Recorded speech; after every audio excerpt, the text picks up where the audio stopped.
What's the purpose of the amalgamation of that frequency of you as a mentor, a coach, and a teacher on all the different platforms, books, stages, podcasts, etc.? You know, David, it dawned on me about 6 years ago that in order to live a life that was fulfilling, I needed to do something that fulfilled me.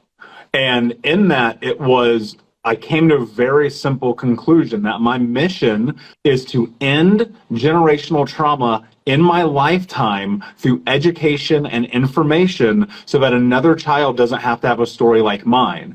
And so in that, what I discovered was that the only way you can actually do that in a practical sense is to actually do it. So stages, podcasts, books, coaching, conversations like this, because one of the biggest things that we have access to in a way that we've never had access to in the history of humanity is information. And I wanted to be able to be a proponent of putting out the right information, not only based on my journey, but in what I learned from being mentored, being coached, and being taught.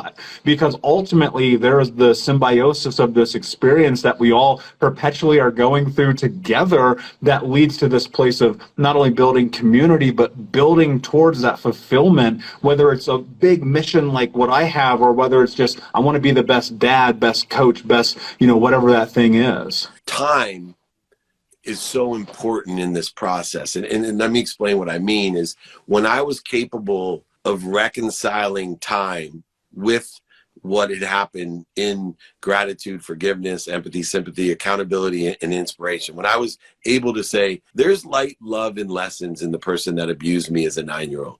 They're just like there's light, love, and lessons in your mom.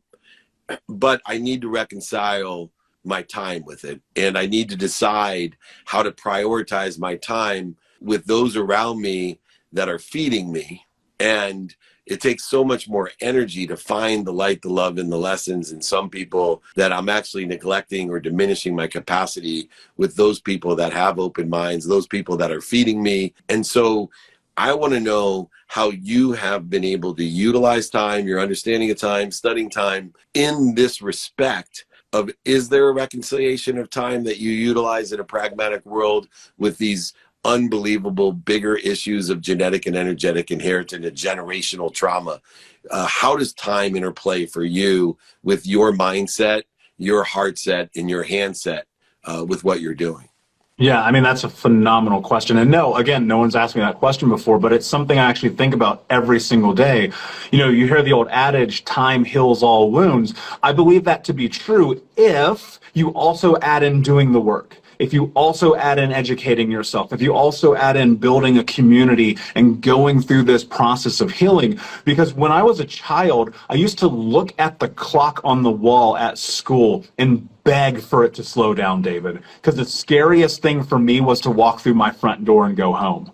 And so I would be like, please slow down, please, I don't want to do this.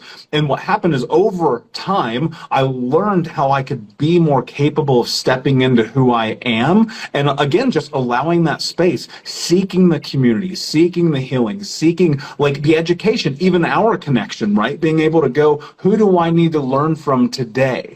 And recognizing that patience is the arguably most important aspect of this, because you're going to fail forward, in the words of our friend John Maxwell, as you're in this process of this journey. The hardest 3 years of my life were 26 to 29 at the beginning of this journey when I got serious about healing. And it was like one step forward, a million steps backwards. And I learned how to reconcile my own behaviors based on the truth that we are the sum total of all of our experiences leading up to this moment.